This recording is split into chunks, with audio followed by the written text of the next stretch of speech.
Olá pessoal, eu sou Luiz Arthur Nogueira, este é o Papo de Economista, um programa feito por quem ama debater economia sem economês, direto dos estúdios da B3 em São Paulo.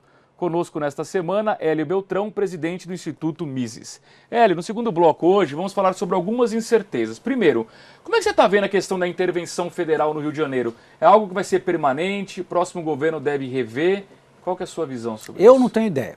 É difícil especular sobre a duração disso. A minha impressão é que se você não resolve as causas fundamentais, Luiz, a coisa vai continuar mais ou menos parecida como é hoje. Quais são as causas? As causas fundamentais, eu acho que em primeiro lugar a gente tem uma guerra às drogas. Então essa guerra às drogas incentiva você ter gente operando esse mercado, os traficantes, que corrompem os agentes públicos, corrompem a polícia, corrompem juízes, corrompem a Polícia Federal nas fronteiras para trazer as armas.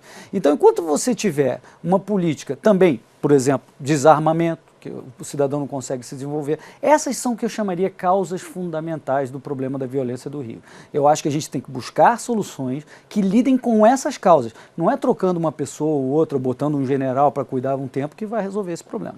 Muito bem. Não saiu a reforma da Previdência no governo Temer. Na sua opinião, isso é um problema e o que fazer para compensar ou devemos insistir na reforma no próximo governo? Isso é um problemaço. E não tem jeito.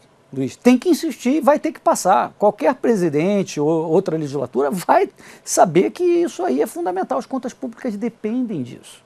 A gente não tem como haver, esse é um sistema deficitário em termos atuariais de mais de 100% do PIB. A nossa dívida hoje é perto de 75% do PIB. Só a dívida atuarial da Previdência, colocada pelo próprio governo, analisada é mais do que a dívida acumulada de 200 anos de história do Brasil. Se não resolver esse buraco, nós estamos mal pagos aí. Por falar em eleição, tem o risco de alguma agenda populista vencer, que volte a fazer um Estado maior ainda, mais inchado e recoloque o Brasil na recessão? Você vê esse risco? Infelizmente, essas ideias ainda estão por aí. Então, eu acho que... O risco existe. O risco existe, mas eu tenho a impressão, Luiz, que o espectro político andou. A janela do que é viável politicamente caminhou um pouco mais para o centro, mais para a direita, o que a gente chamaria de liberal também.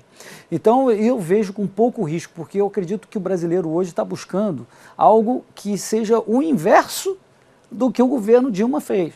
E o inverso, em muitos aspectos, seria uma agenda de menor Estado. Muito bem.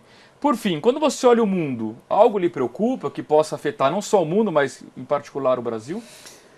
Eu me preocupo, claro, sempre com a geopolítica. Você tem, hoje, o mundo está aquecido, armas nucleares, países islâmicos, etc. Então pode vir alguma coisa daí que é difícil dizer de onde vem. Isso sempre é preocupante.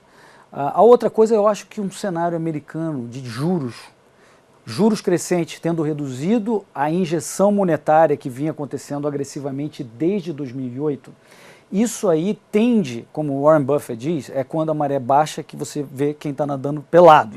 Eu acho que a maré está baixando com esse aumento de juros, que vai continuar, já declararam que vai continuar esse ano. Então, eu tenho a impressão de que vai ter muita gente pelada.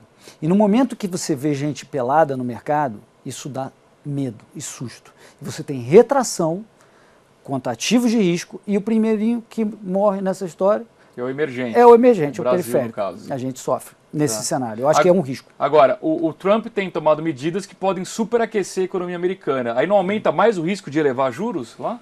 Olha, eu não vejo esse risco de superaquecer, porque o dinheiro que ele deixou de trazer para o governo continua no bolso da pessoa. Essa pessoa vai fazer melhor do que o governo faria.